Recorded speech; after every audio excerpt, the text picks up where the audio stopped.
I'm John Hanna for CDTV.net, and we have Vincent Deluard, Global Equity Strategist at TrimTabs Investment Research. Hi. So how's it going? Good. Now, Vincent, tell me about was there a short covering that happened on the July rally? Sure. So in the 2 weeks ended on July 31st, short interest decreased by 10%. And it is the highest over such a period of time. It's the biggest decrease in short interest, meaning that people had to cover their shorts, meaning buy the stocks they borrowed and pay it back. And short interest in general in the U.S. are at 3-4% of market cap. So if that decreases by 10%, I mean, this is a significant impact on the market, and I can explain the strength of the rally we've observed in July.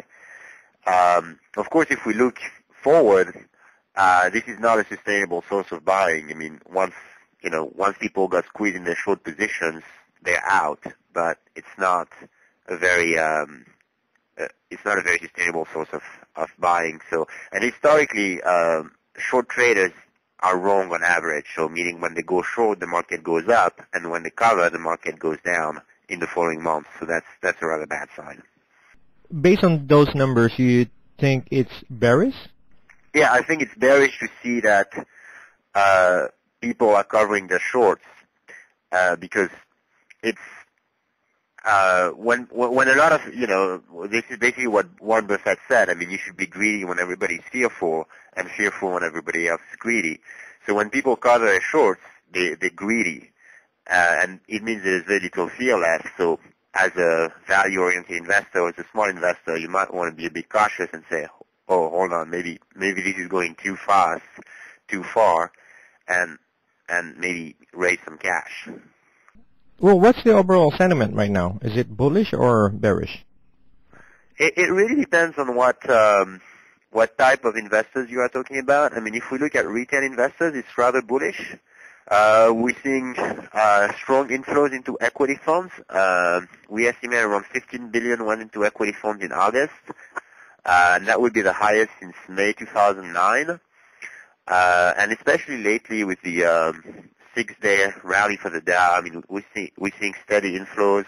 Sentiment surveys also suggest that mutual fund investors are bullish. Also, if we look at returns, equity mutual funds are performing better than the market.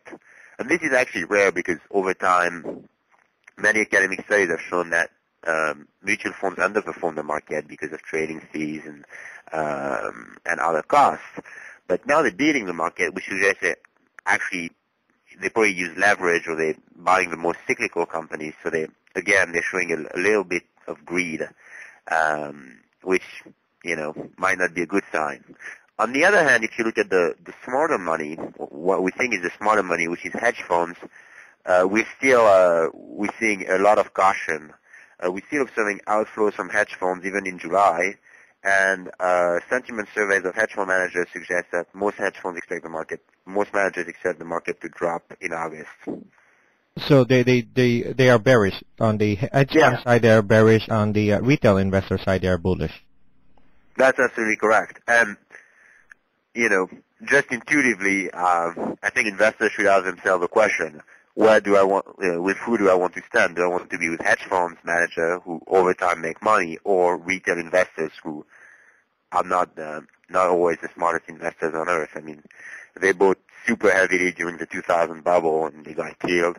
They sold very heavily in the fourth quarter of 2008, which with insight turned out to be a bad idea. So, in general, we don't like to see retail investors being too greedy because that's often a sign for market top.